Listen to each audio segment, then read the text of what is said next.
Welcome to the tropical rainforest, found mostly between the Tropic of Cancer and the Tropic of Capricorn, which are 23.5 degrees north and south of the equator. The tropical rainforest is home to more than half of the world's animal species. Since there are more than 10 million species of animal on planet Earth, that means there are more than 5 million different species of animals found in the tropical rainforest. With that in mind, let's dive into the forest. Tropical rainforests are found in 5 main areas on the planet: Central America, South America's Amazon, Africa, Southern Asia, and Australia.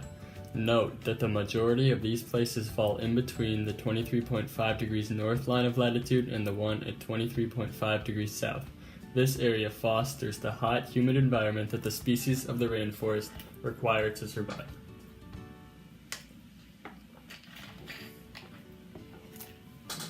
Rainforests cover only 6% of Earth's surface, but are home to more than half of the world's species, both plant and animal. The species of the rainforest live in an extremely hot, humid environment. The temperature range for rainforests is 21 to 30 degrees Celsius, which is about 70 to 86 degrees Fahrenheit. There is 77 to 88% humidity in rainforests year-round, and an average yearly rainfall of 200 to 1,000 centimeters. That's 80 to 400 inches. The density of trees in the rainforest acts as a shield toward the rainfall. In fact, if you were standing on the ground level of the forest and it started raining, it could take up to 10 minutes for the rain to reach you because of how many trees there are.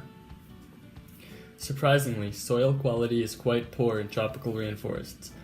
The soil is very acidic, which makes it difficult for plants to absorb nutrients because plants rely on the difference in acidity between their roots and the soil to acquire nutrients.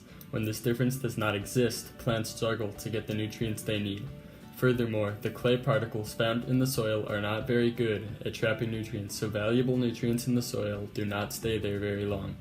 The heavy rainfall in the tropical rainforest also washes away valuable nutrients before the plants and animals have a chance to use them. The heat and high humidity of the rainforest also cause nutrients to decompose faster than they would in other climates. For all of these reasons, despite the amount of vegetation and animal life supported in the rainforest, the soil quality is quite poor. Despite this, plants have managed to thrive in the rainforest. Plants are able to survive despite the soil quality because there is a large number of decaying plants and animals lying on the ground floor. Thus, the plant life in tropical rainforests get their nutrients on the ground floor rather than from the soil. More than 2/3 of Earth's plants are found in tropical rainforests. Plants provide shelter and nutrients for the animal life in the rainforest, and they also take part in gas exchange to bolster the world's oxygen supply. Because the climate in tropical rainforests is so hot and humid, plants there need adaptations to allow them to survive. For example, orchids have flowers which attract forest insects so that they can get the nutrients necessary to survive. Furthermore, because of all the species at the ground level of the forest, some plants have adaptations which allow them to grow on the branches of a larger plant or tree, and some have adaptations which allow them to strangle trees so that the more critical resources, such as light and nutrients, can get to the ground floor without the trees blocking the path. Some plants that do not live on the ground have the ability to acquire nutrients from the moisture and carbon dioxide in the air using air roots, which allow them to just stick out their air roots and get the nutrients they need straight from the air. Plants are not the only organisms that have managed to survive in the tropical rainforest. The tropical rainforest is also home, as we said, to more than half of the world's animals. The conditions of the rainforest are perfect for many animals because of the warm temperature and the continuous flow of water via rain. Many animals have had to acquire adaptations because of the competition for resources in the forest. Because there are so many animals present, some animals have adaptations which allow them to eat food that no other animals eat, thus eliminating the competition for resources.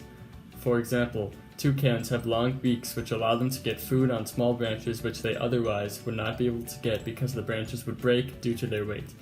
This means that toucans have a method of getting food that is uncontested, as the other animals do not have the adaptation necessary to get them food from these branches. Toucans' beaks also allow them to cut fruit open so that they can more properly eat it. And there are more types of adaptations than only kinds that allow animals to eat. Some animals have adaptations which allow them to not be hunted by other animals. For example, the sloth spends most of its day hanging out on branches, and algae grows on its fur which gives it a green color. This camouflages the sloth so other animals cannot prey on it. Another example is the walking stick insect, which has an adaptation that allows it to camouflage and blend in with tree branches. As you can see, different animals have a variety of adaptations that allow them to survive in the tropical rainforest. These adaptations are critical for animal survival and allow the rainforest to survive as an ecosystem. Thank you for listening to our presentation on the tropical rainforest.